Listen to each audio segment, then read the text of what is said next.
السلام علیکم ورحمۃ اللہ تعالی وبرکاتہ۔ الحمد للہ نحمده ونستعینه ونستغفره ونؤمن به ونتوکل علیہ ونعوذ باللہ من شرور انفسنا ومن سیئات اعمالنا، من يهده الله فلا مضل له ومن يضلله فلا هادي له، ونشهد أن لا إله إلا الله وحده لا شريك له، ونشهد أن سيدنا ومولانا محمدا عبده ورسوله، أما بعد فأعوذ بالله من الشيطان الرجيم، بسم الله الرحمن الرحيم،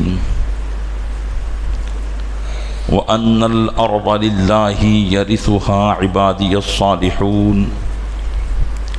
آمنت بالله صدق الله مولانا العظيم، وبلغنا رسوله النبي الأمين المكين الكريم، ونحن على ذلك لمن الشاهدين والشاكرين، والحمد لله رب العالمين۔ آئیے سب سے پہلے ہم اور آپ آقا انعامدار مدینے کے تاجدار، دونوں عالم کے مالک و مختار نائب پروردگار، گلشن ہستی کی اولی فصل بہار کے دربار گوہر بار میں درود پاک کا قیمتی ہار پیش کریں۔ اللہم صلی علی سیدنا شفیعنا نبینا مولانا محمد معدن الجود والکرم وآلہ وبارک وسلم۔ عقیدت و محبت کے ساتھ ایک مرتبہ اور پڑھیں، اللہم صلی علی سیدنا شفیعنا نبینا مولانا محمد معدن الجود والکرم وآلہ وبارک وسلم۔ گنبد خضراء کے تصور کے ساتھ ایک مرتبہ اور پڑھنے، اللہم صلی علی سیدنا شفیعنا نبینا مولانا محمد معدن الجود والکرم منبع العلم والحلم والحکم وآلہ واصحابہ وبارک وسلم، صلاۃ و سلاما سرمدا دائما ابدا علیک یا رسول اللہ۔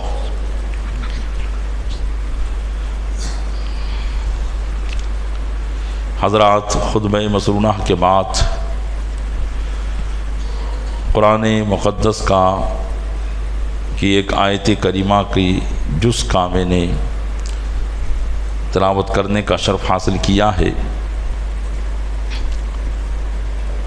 اللہ تبارک و تعالی ارشاد فرماتا ہے کہ زمین اللہ ہی کی ہے اور وہ اپنے نیک بندوں کو اس زمین کا وارث بناتا ہے۔ یہ ساری کائنات کا خالق و مالک ایک ہی ہے، جسے ہم اور آپ اللہ تعالی کہتے ہیں۔ اسلامی نقطہ نظر سے، اسلامی اعتقاد کے مطابق دوسرا کوئی اس کائنات کا خالق نہیں ہے۔ یہ اور بات ہے کہ لوگوں نے اپنی سوچ اور سمجھ کے مطابق جیسا ان کے ذہن نے کام کیا، متعدد اور مختلف معبود ایجاد کر لیے، اپنے خیالات کو اپنا خدا بنا لیا اور اپنی خواہشات کو اپنا خدا بنا لیا۔ لیکن حقیقت میں خدا ایک ہی ہے، اور وہ وہی ہے جس کی ہم اور آپ عبادت کرتے ہیں۔ وہ وہی ہے جو سورج کو روشنی دیتا ہے اور سورج کے ذریعے چاند کو روشن کرتا ہے، زمین و آسمان کا فرش اور شامیانہ اسی نے لگایا ہے، انسان کو پیدا کرنے والی ذات بھی وہی ہے، اور ساری کائنات کے اختتام پر ساری کائنات کا مالک بھی وہی ہے۔ خود ارشاد فرماتا ہے مالکی یوم الدین، روز جزا کا مالک۔ یوں تو وہ ساری کائنات کا مالک ہے، لیکن بالخصوص اپنے مالک ہونے کی نسبت اس نے اس دن کی طرف کی جس دن ہر ایک کی عارضی اور ٹیمپریری ملکیت بھی ختم ہو جائے گی۔ آج ہم اور آپ اپنے مکان کے مالک اپنے آپ کو کہتے ہیں، اپنی زمین کا مالک اپنے آپ کو کہتے ہیں، اپنی ہر وہ چیز جو اپنی ملکیت میں ہے اس کا مالک ہم اپنے آپ کو کہتے ہیں، لیکن حقیقت میں ہماری یہ ملکیت عارضی ہے، ٹیمپریری ہے۔ اسی وجہ سے ہمارے مرنے کے بعد یہ ملکیت ہماری اولاد کی طرف منتقل ہو جاتی ہے۔ ہر مرنے والا انسان اپنے ماں باپ والوں کو اپنا وارث بنا کر چلا جاتا ہے، اور ساتھ میں کچھ نہیں لے جاتا۔ یہ ہر ایک کے سامنے بالکل عیا ہے، ظاہر ہے، روشن ہے۔ تو اس سے کوئی بھی انکار نہیں کر سکتا کہ دنیا میں ہر ایک انسان جس چیز کا بھی مالک ہے تو وہ ٹیمپریری مالک ہے، عارضی مالک ہے۔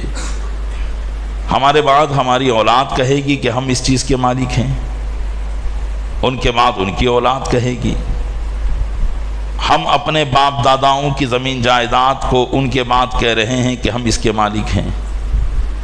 تو ہماری یہ ملکیت عارضی ملکیت ہے، اور یہ ملکیت کی ہماری جو نسبت ہے کسی بھی شے کی طرف، اس کا ایک اختتام ہے، اس کا ایک اینڈ ہے، اور وہ ہے قیامت کا دن۔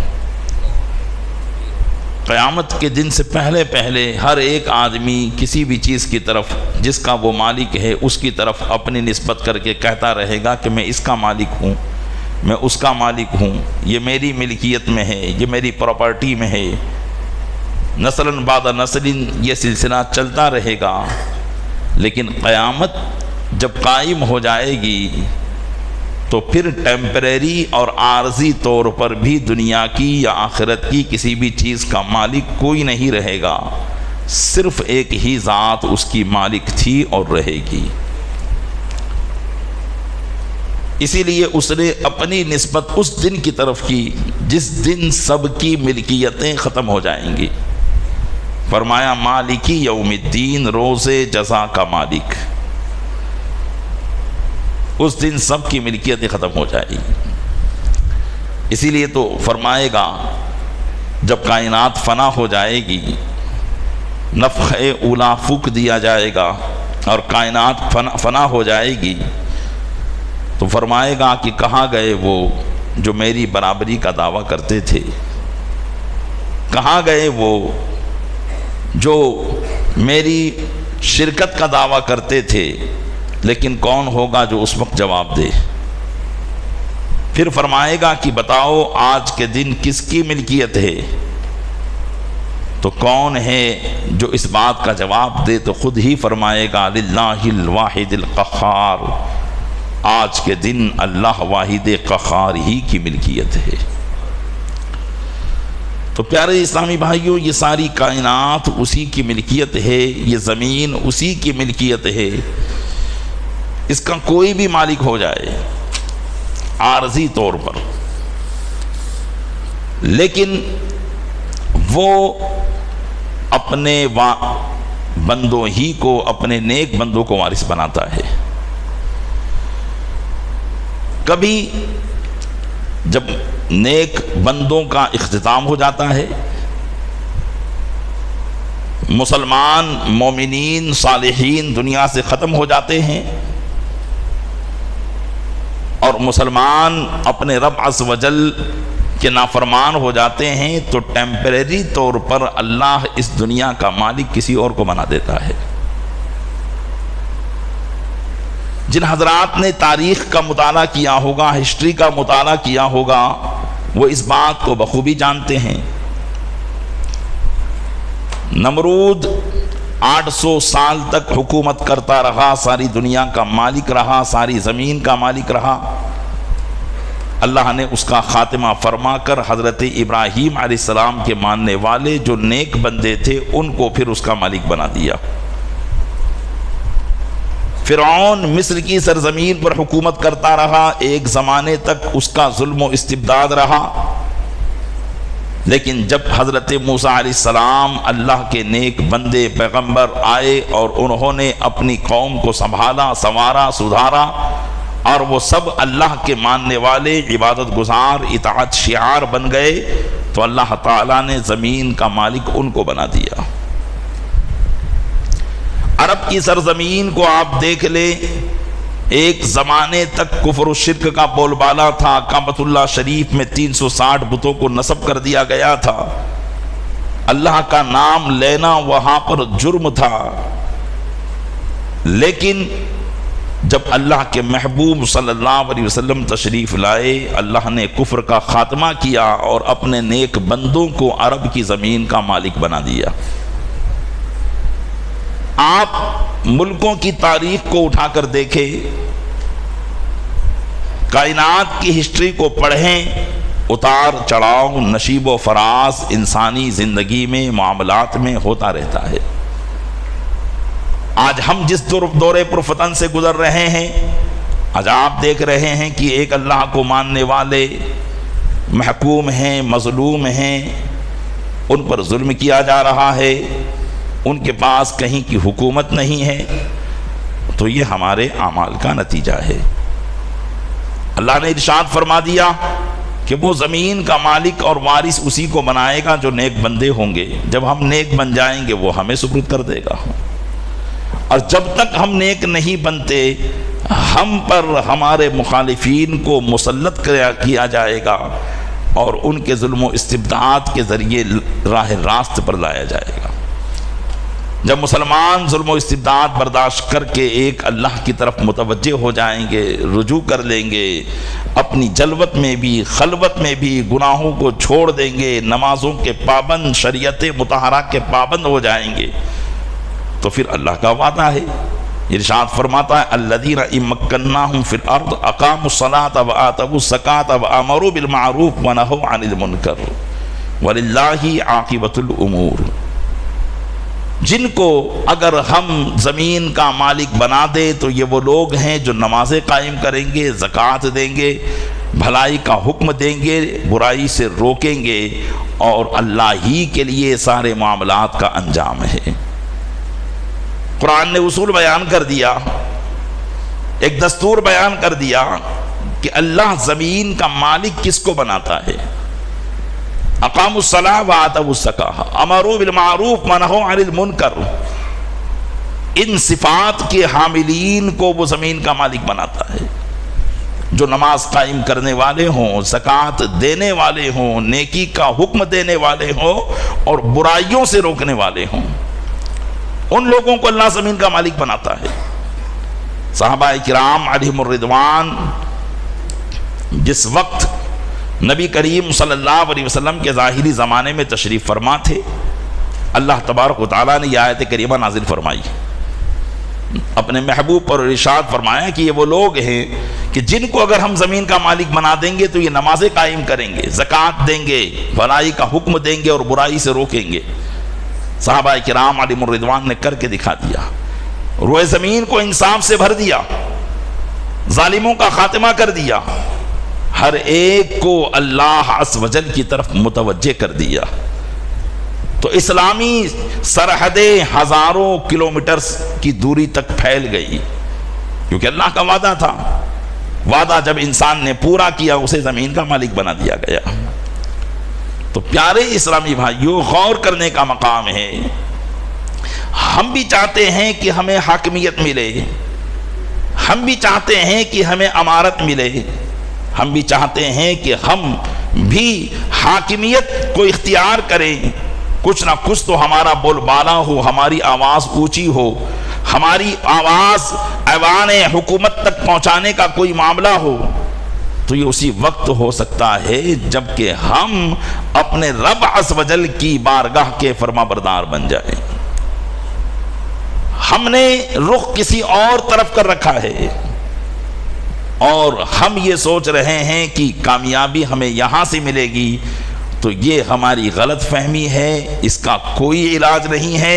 علاج یہی ہے کہ بندہ مومن حقیقت میں بندہ مومن ہو جائے، حقیقت میں وہ اللہ کا خوف رکھنے والا ہو جائے، حقیقت میں وہ اللہ کا فرما بردار ہو جائے۔ لیکن ہمارے حالات بہت مختلف ہیں، ہماری جلوت الگ ہے تو خلوت الگ ہے۔ ہم اگر لوگوں کے سامنے نمازیں پڑھتے ہیں تو اندھیری راتوں میں گناہوں کے کردار بھی ہم ہی اپناتے ہیں، تنہائیوں کے اندر گناہ ہم کرتے ہیں۔ ہماری جلوت خلوت سے مختلف ہے، اور جب تک جلوت خلوت کے مطابق نہیں ہوگی، ظاہر باطن ایک سا نہیں ہوگا، تب تک ہم کامیابی حاصل نہیں کر پائیں گے۔ آج آپ دنیا کے بدلتے ہوئے تیور کو دیکھ رہے ہیں، ہر تیور اسلام کے خلاف نظر آ رہا ہے، ہر معاملہ اسلام کے خلاف نظر آ رہا ہے، لیکن ہماری قوم خرگوش کی نیند سو رہی ہے۔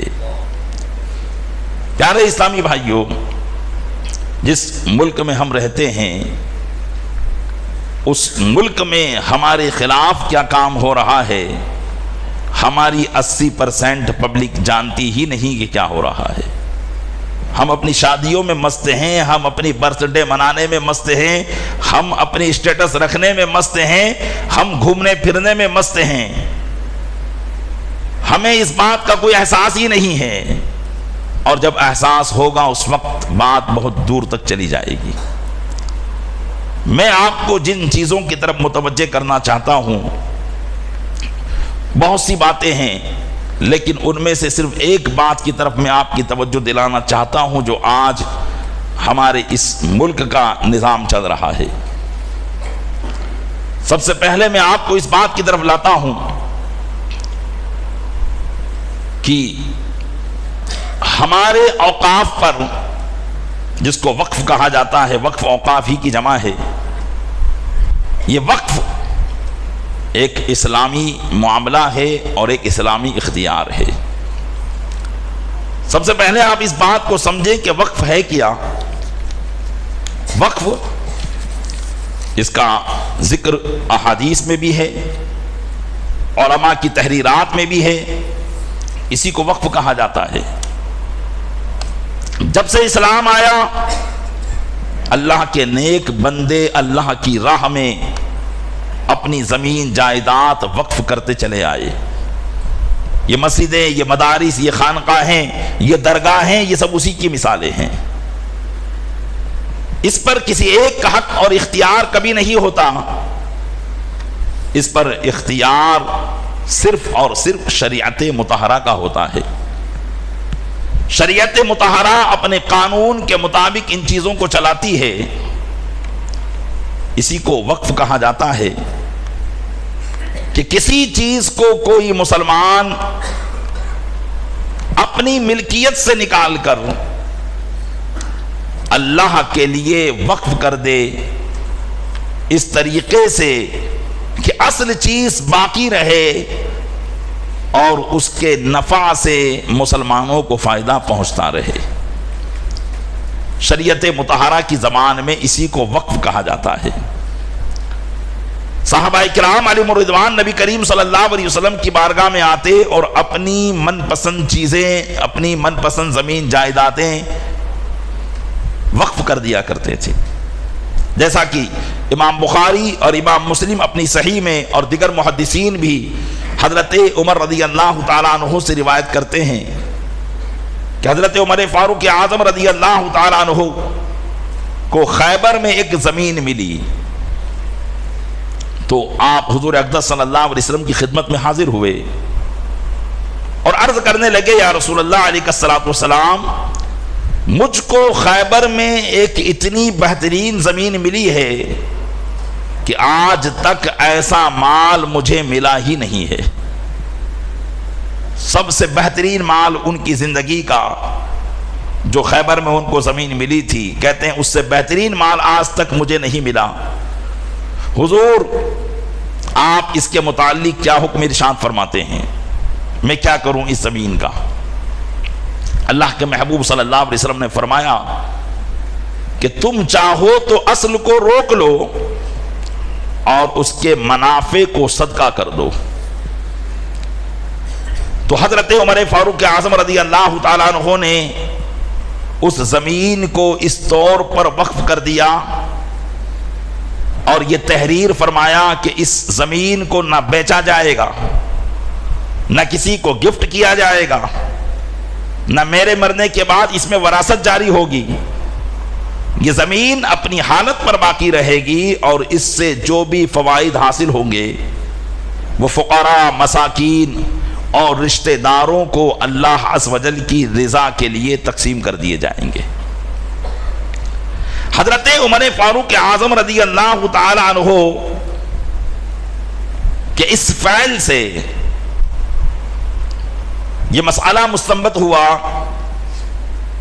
کہ جب کسی زمین کو یا مکان کو یا کسی بھی ملکیت کو وقف کیا جاتا ہے تو اس کی اصل چیز کو روک لیا جاتا ہے. اصل چیز بیچی نہیں جاتی، اصل چیز کو فروخت نہیں کیا جاتا، نہ کسی کو گفٹ کیا جاتا ہے، نہ واقف کے انتقال کے بعد اس میں وراثت جاری ہوتی ہے، بلکہ وہ زمین اللہ کے لیے ہو جاتی ہے. اور اس سے جو فائدے ہوتے ہیں واقف نے جن جن لوگوں کے لیے کہا ہوتا ہے وہ فوائد ان پر خرچ کیے جاتے ہیں. اگر اس نے کوئی شرط نہیں رکھی، بس یہ کہہ دیا کہ میں نے اللہ کے لیے وقف کیا اور اس کا نفع تمام فقراء، مساکین اور میرے رشتہ داروں پر یا میری اولاد پر خرچ ہوتا رہے، تو یہ ان پر ہوگا. اور اگر شرط رکھ دی کہ فلاں لوگوں پر اس کا خرچ ہوتا رہے تو انہی پر ہوگا، یا شرط رکھ دی کہ یہ مکان میں نے وقف کیا اللہ کے لیے تاکہ اس سے جو منافع آئے وہ فلاں مسجد میں خرچ کیے جائیں، اس کی تیل بتی یا لائٹ کا انتظام یا اس کی تعمیرات کا انتظام اس سے کیا جائے، تو وہ اس کام کے لیے وقف ہو جائے گا. کسی نے اپنی مکان، اپنے دکان یا اپنی زمین کو وقف کر دیا اس لیے تاکہ مسافرین یہاں پر آ کر ٹھہرے، ان کے لیے رہائش کا انتظام ہو جائے، تو وہ اسی کام کے لیے وقف ہو جائے گا. بہرحال وقف کرنے والے کی نیت پر اور وقف کرتے وقت وہ جن شرائط کو بتائے گا انہی شرائط کے مطابق اس وقف کی چیز کو استعمال کیا جائے گا.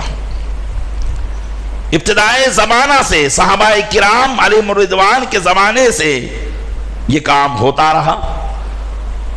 بہت سے صحابہ کرام نے اپنی زمینیں، اپنے مکان وقف کیے.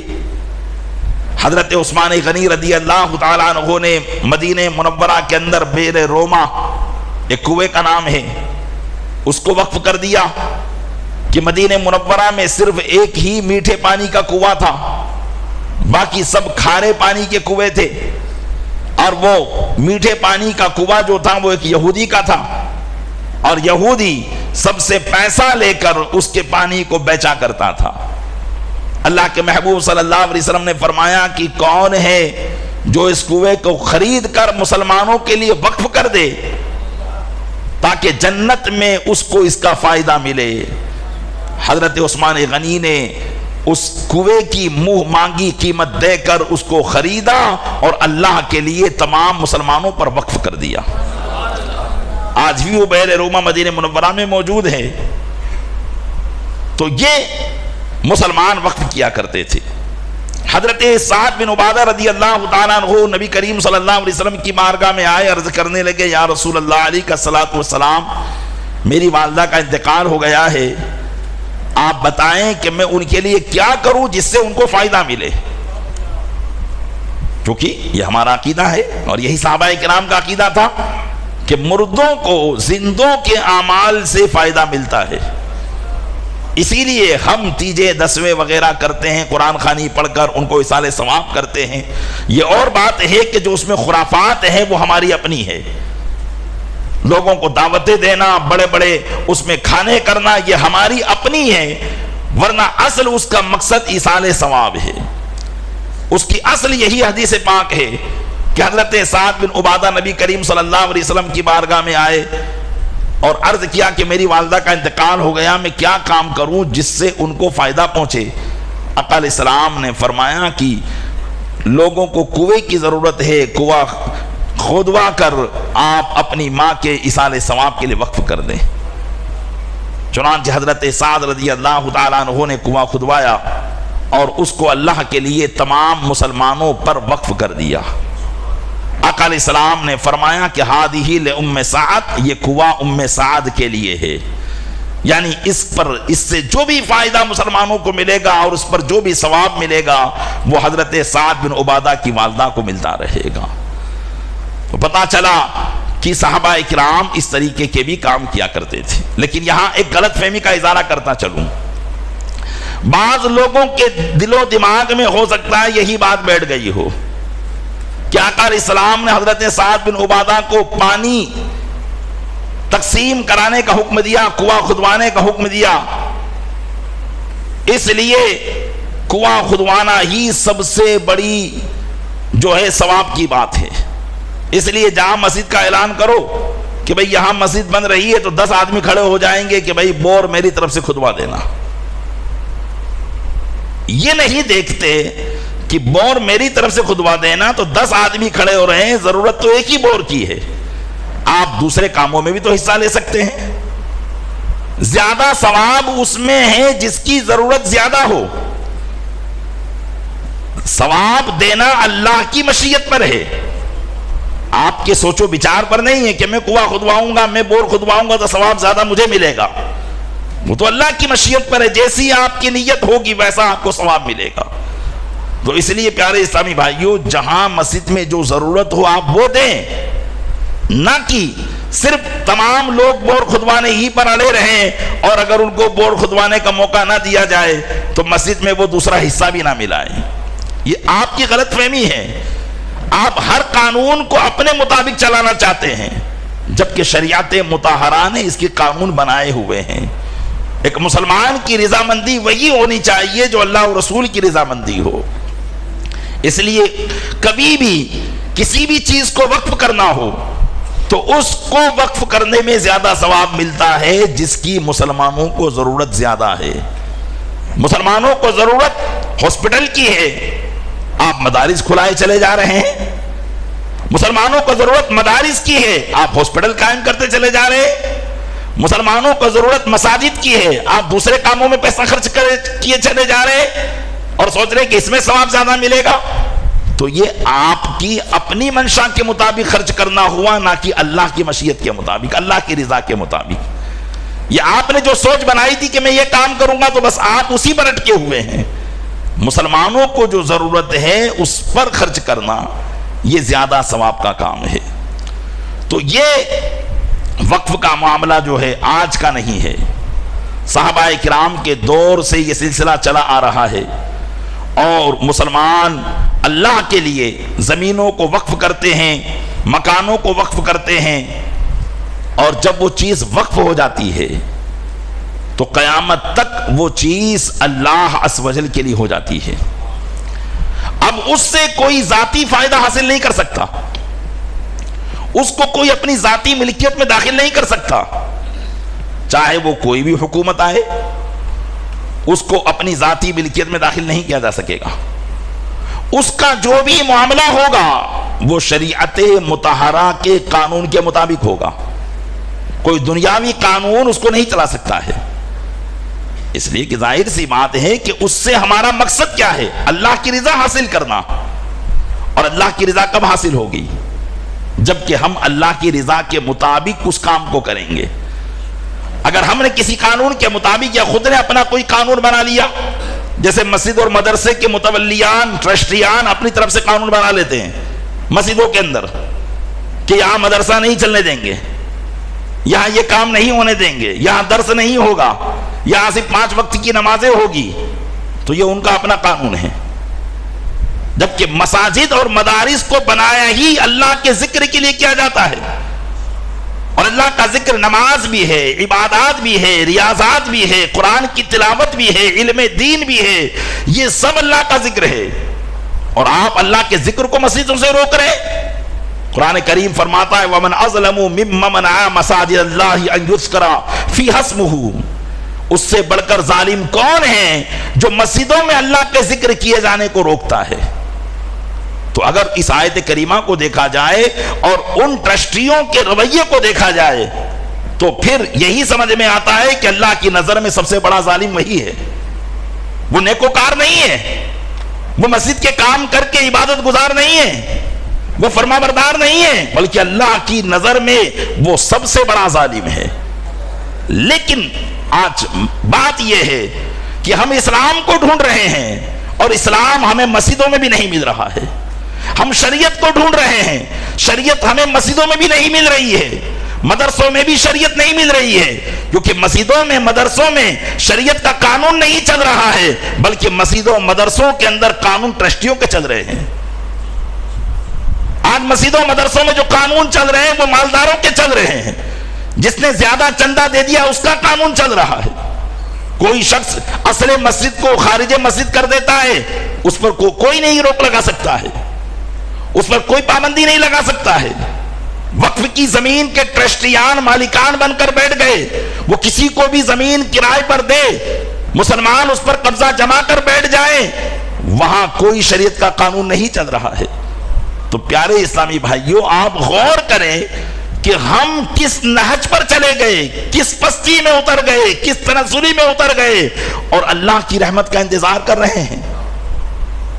سب سے پہلے اوقاف کی زمینوں کو برباد کرنے والے ہم مسلمان ہیں. سب سے پہلے مسجدوں مدرسوں کی تعمیرات میں اپنے من مانی چلانے والے ہم مسلمان ہیں، جبکہ مسجد میں آنے والا 1 روپیہ بھی شریعت مطہرہ کے مطابق خرچ ہونا چاہیے. آپ نے یہ پنکھا لگایا ہے تو پنکھا کیوں لگایا، اس کی کیا ضرورت تھی؟ شریعت اگر اس کی اجازت دے تو ہی آپ پنکھا لگا سکتے ہیں. شریعت اس کی اجازت دے کہ یہاں لائٹ لگے گی یا نہیں لگے گی تبھی یہ کام ہو سکتا ہے. شریعت اس کی اجازت دے کہ کہاں ٹوٹ پھوڑ کرنا ہے کہاں نہیں کرنا ہے تبھی آپ وہ کام کر سکتے ہیں. لیکن یہاں معاملہ تو یہ کہ نہیں، مجھے اچھا نہیں لگ رہا اس لیے کام ہی نہیں ہوگا. تو اب بتائیں کیا شریعت مسجد میں بھی ہے؟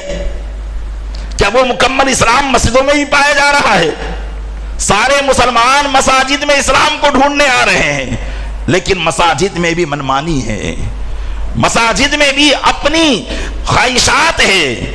اللہ کے آگے ہم نے سر جھکایا ہی کہاں ہے؟ خالی ظاہر دکھانے کے لیے ہم سجدے میں سر جھکا دیتے ہیں، ورنہ اس کے نہ جانے کتنے فرمانات سے ہم نے اپنے سر کو پھیر رکھا ہے.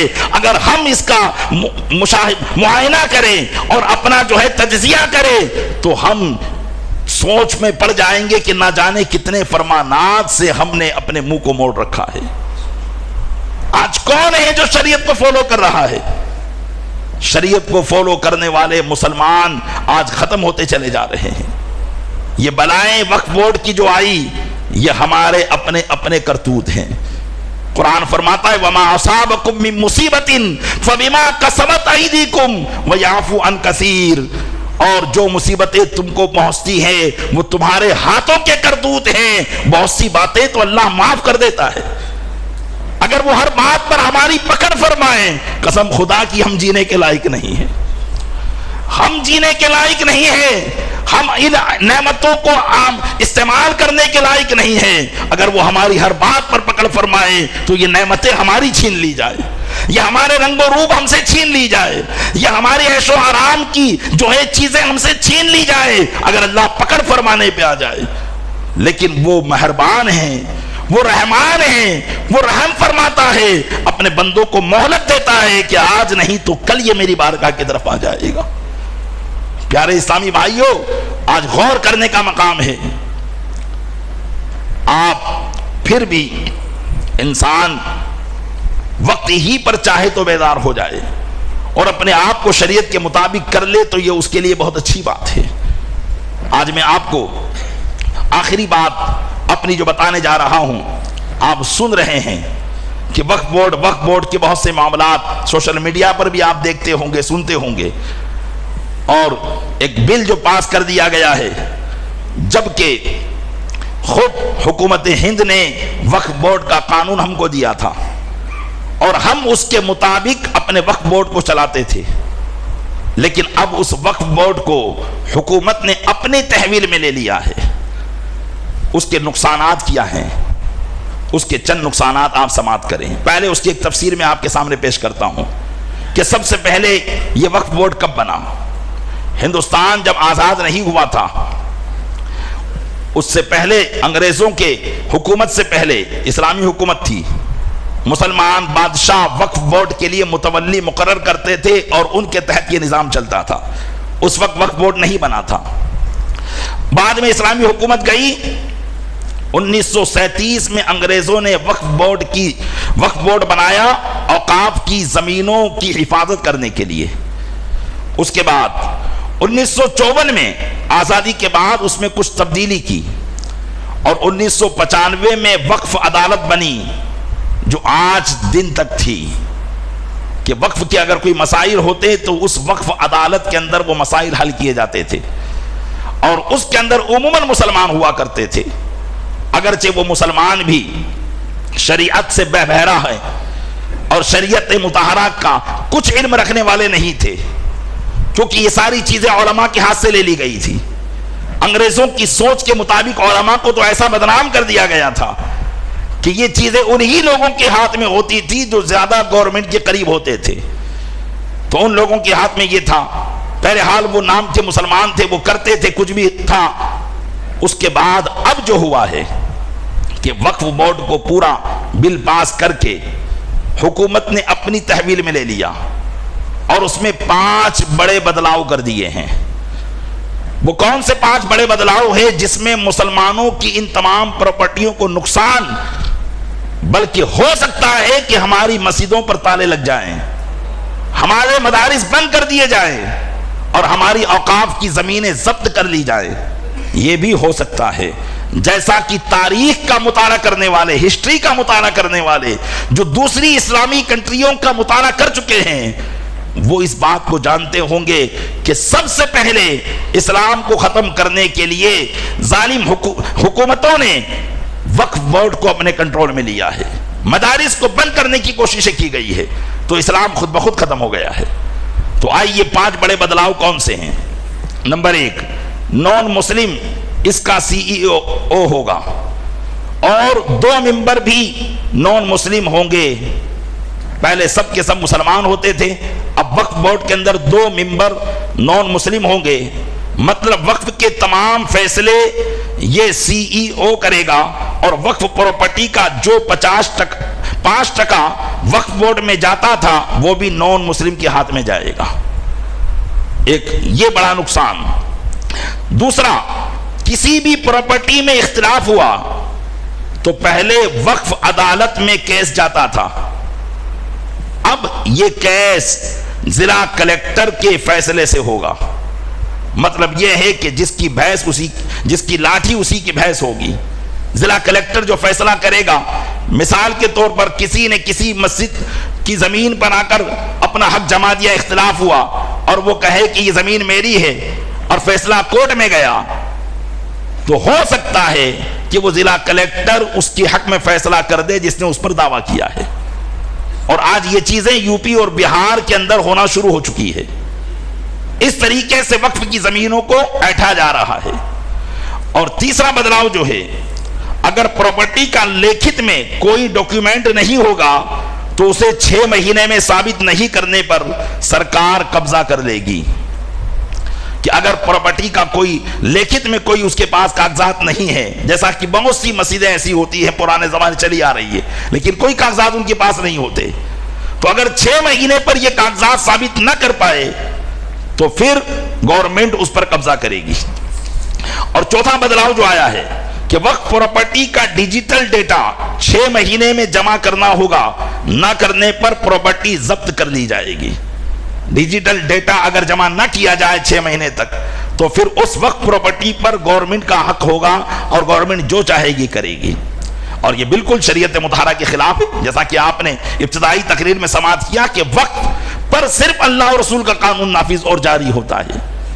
اور 5واں بدلاؤ، کسی بھی کارن سے اگر پراپرٹی سرکار نے ضبط کر لی تو کسی بھی عدالت میں اس کا کیس نہیں لیا جا سکتا ہے. اگر پراپرٹی پر قبضہ کر لیا، کسی مسجد پر، کسی مدرسے پر، کسی یتیم خانے پر، کسی مسافر خانے پر، جو مسلمانوں کے فائدے کے لیے چیزیں بنائی گئی، ان پر اگر گورنمنٹ نے قبضہ کر لیا ہے تو پھر وہ کیس کسی بھی عدالت میں نہیں چلے گا.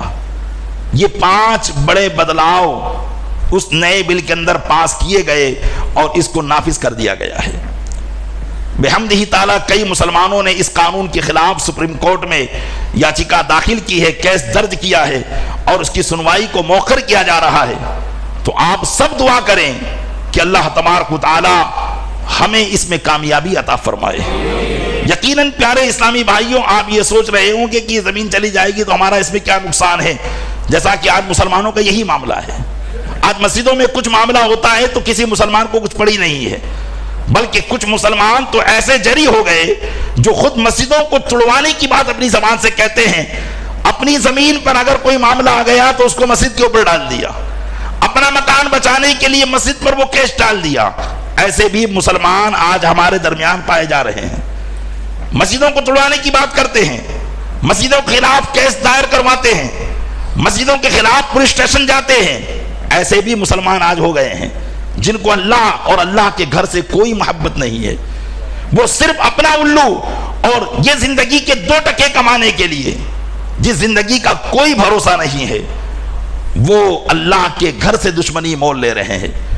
تو آپ سوچ سکتے ہیں کہ ایسے موقع پر کیا بنے گا. پیارے اسلامی بھائیوں، ساری کائنات کا مالک اور خالق اللہ ہی ہے. یہ چیزیں ہوتی ہیں، لیکن اللہ چاہے تو سب کچھ ہو سکتا ہے. لیکن ہمیں بھی تو کچھ کرنا ہے. ہم کیا کریں گے؟ ہم صرف نام لیں گے کہ ہم مسلمان ہیں، ہم صرف اپنی مستی میں مست رہیں گے کہ ہم مسلمان ہیں، بلکہ ہمیں بھی کچھ اقدام آگے کرنا ہوگا. اللہ کی بارگاہ میں رجوع کرنا ہوگا. اس کے لیے ہمیں زندہ اور جاوید ہونا پڑے گا، اپنے رب کی طرف رجوع کرنا پڑے گا، اپنے رب کی بارگاہ میں آنا پڑے گا. اس کی بارگاہ میں جب ہم صحیح زمانوں میں جھک جائیں گے تو یقیناً کامیابی کی راہیں ہمارے لیے ہموار ہو جائے گی.